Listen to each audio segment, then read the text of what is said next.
Hello everyone, स्वागत है दोस्तों आपका मेरे चैनल में। मैं प्रशांत कुमार शुक्ला, एडवोकेट। साथियों, आज के वीडियो में हम लोग बात करेंगे छत्तीसगढ़ हाई कोर्ट का एक और इम्पोर्टेंट लेटेस्ट जजमेंट के बारे में, जो धारा 125 से रिलेटेड, भरण पोषण से रिलेटेड आया है।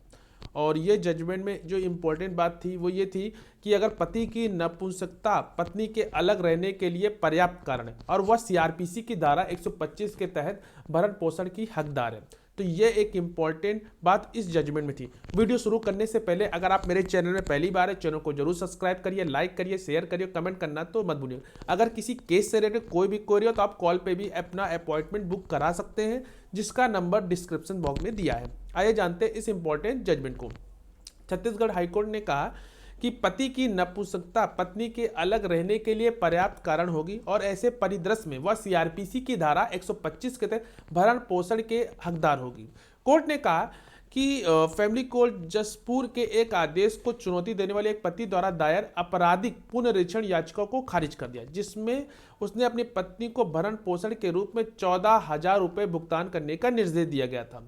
मौजूदा मामले में प्रतिवादी पत्नी ने सीआरपीसी की धारा 125 के तहत अपने पति यानी से भरण पोषण की मांग करते हुए एक याचिका दायर की थी, जिसके आधार पर यह था कि वह अपने वैवाहिक अधिकारों से वंचित थी, क्योंकि शादी के बाद पति ने उसके साथ शारीरिक संबंध स्थापित नहीं किए थे। दूसरी ओर पति का यह भी तर्क था कि उसने शादी से ही अपनी पत्नी को अपने शारीरिक अक्षमता के बारे में स्पष्ट रूप से सूचित किया था, इसलिए यदि वह अब अलग रह रही है तो वह भरण पोषण के लिए पात्र नहीं है। आगे यह भी तर्क दिया गया कि सीआरपीसी की धारा 125 के तहत नपुंसकता पत्नी के अलग रहने के लिए पर्याप्त कारण नहीं है।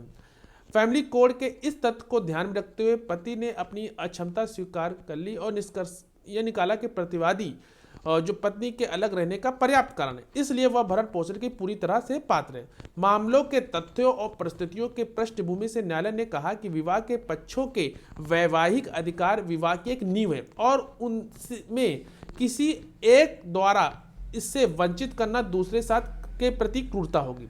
कोर्ट ने यह भी कहा कि हिंदू विवाह अधिनियम यानी 9 के तहत वैवाहिक अधिकारों की बहाली का प्रावधान है। यदि कोई पक्ष अपने साथी के साथ वैवाहिक अधिकारों से वंचित हो वह या तलाक लेने का एक आधार हो सकता है। इस संबंध में न्यायालय ने सिराज मोहम्मद खान जन मोहम्मद खान बनाफ हाफ जूनियर यानी अनिस खान जो कि 1981 के मामले को शीर्ष अदालत में फैसले पर भरोसा किया।